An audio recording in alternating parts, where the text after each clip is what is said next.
Hey there, it's Vicky, and I am going to show you how to create a double brim when you're working on a rib beanie like this one.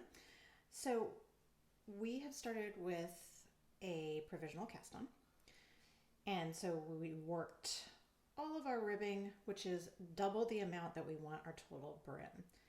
So then what we need to do is take the same size needle that you're working with on for your main body, and you need to pick up the stitches off of your waste yarn.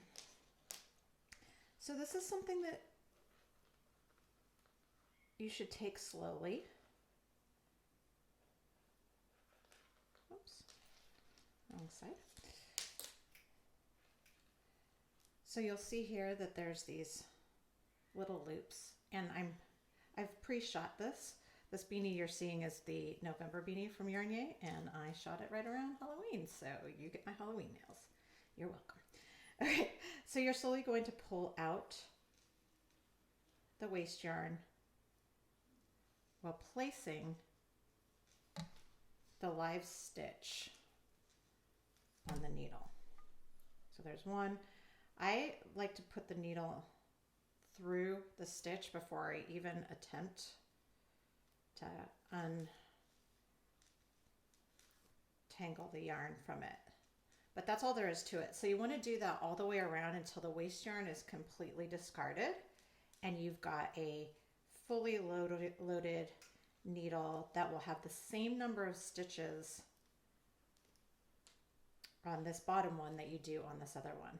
So we're going to continue doing that, and then I'll be back here and I'm going to show you how we use a 3-needle bind off to seam them together. Okay, once you have completely removed your waste yarn and you have all of your stitches on that second circular needle, you're going to take care so you don't drop stitches, and you're going to fold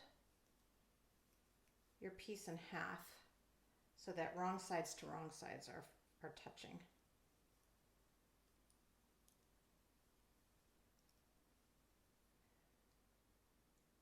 Stitches might fall off, so do this very slowly. If you're smart enough to think of using stitch stoppers here, good on you. I clearly was not. All right, so we're folding this in so that it's a double layer.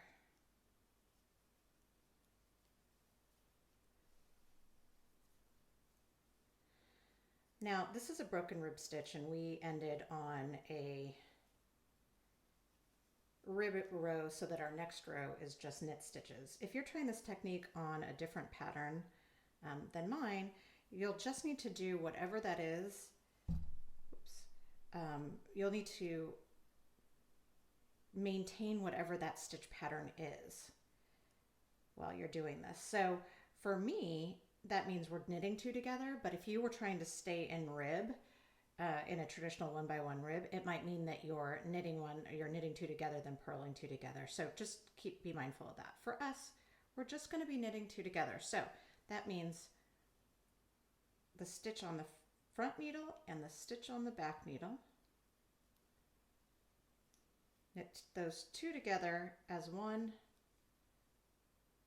Let them fall off the needle.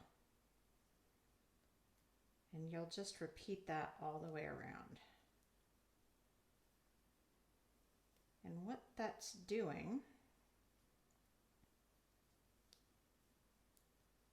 is, let's see a little bit, it's a little dark, but is it's seaming those 2 thicknesses together so that you've got this really nice, warm, cozy brim that's going to keep your ears really warm. So that's it. You'll just do that all the way around until your piece is fully seamed and you no longer have any stitches on that second needle. And then from there you would just discard that needle, and you'd continue working as whatever your pattern calls for the rest of the body.